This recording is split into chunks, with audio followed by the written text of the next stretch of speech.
I'm going to jump back in somewhat rapidly to try to finish this video.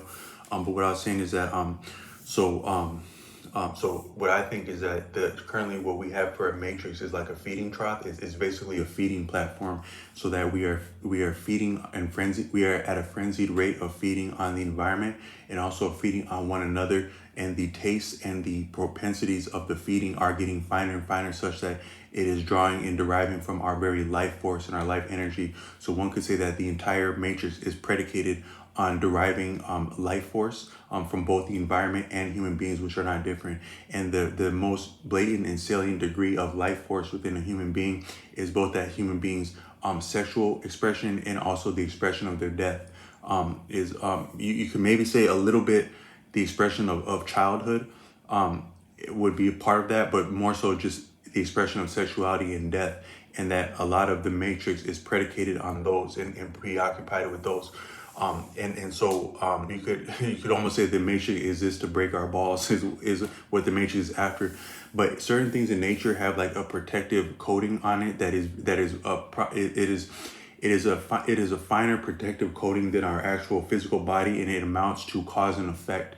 You could say that there are implications of cause and effect around all beings in nature. So if you just caught yourself going out in nature like a dumbass and like affronting and assaulting or brutalizing innocent creatures, and you call it hunting, you are within the realms of cause and effect, and you may end up hurting yourself, whether immediately or soon down the line, because of these balances that are around living beings.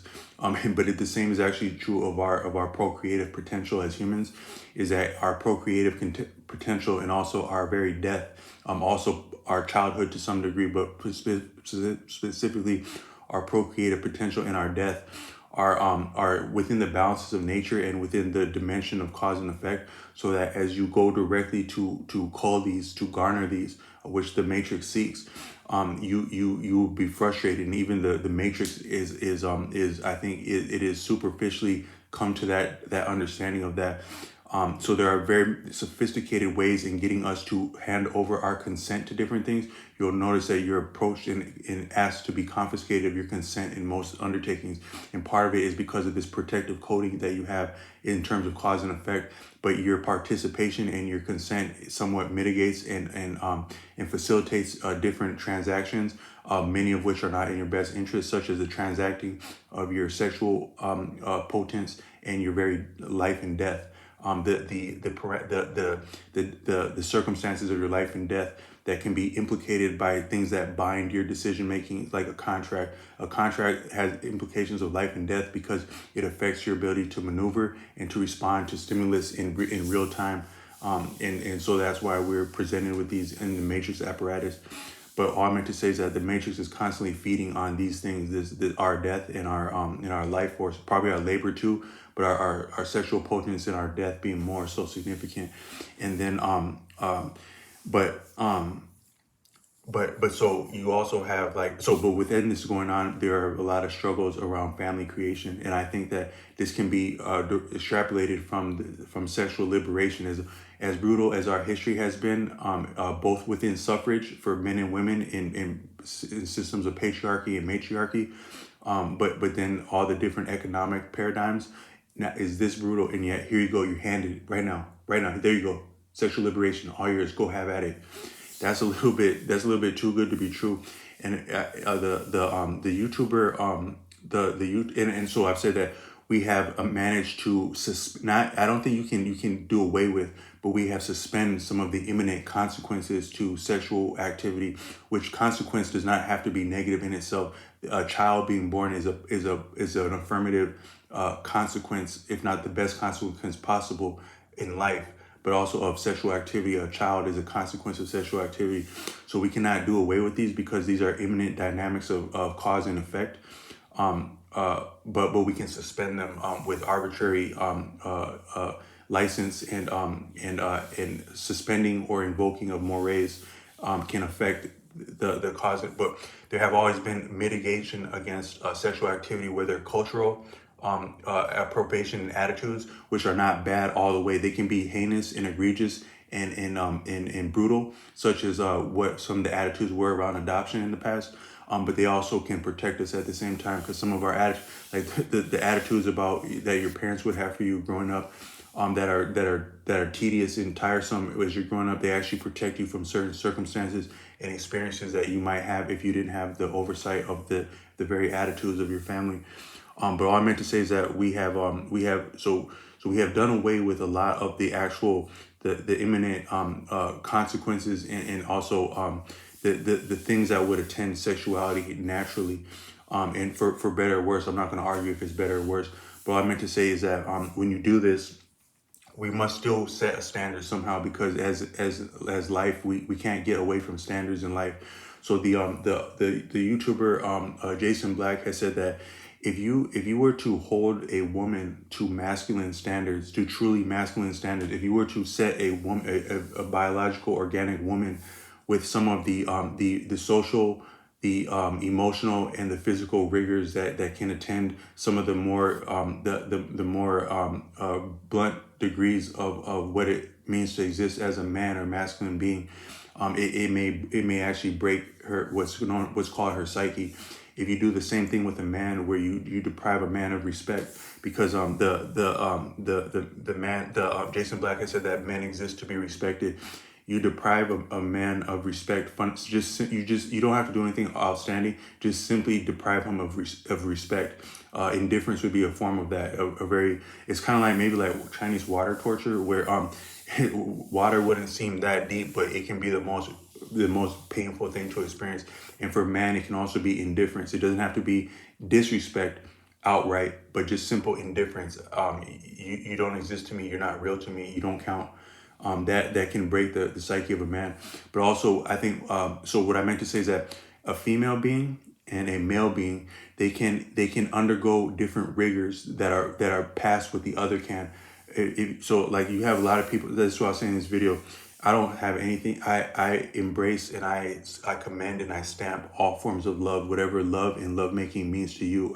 If you enjoy it, and if you can bond with the person doing it, I salute that and I stamp that and I stand down. But a male body cannot undergo the same rigors that a female body can. You make love. A woman can absorb contact in lovemaking. It's hard on lovemaking is hard on a female's body in the first place, but she can heal from it, I think, faster, and she can be vibrant and dynamic with that amount of punishment.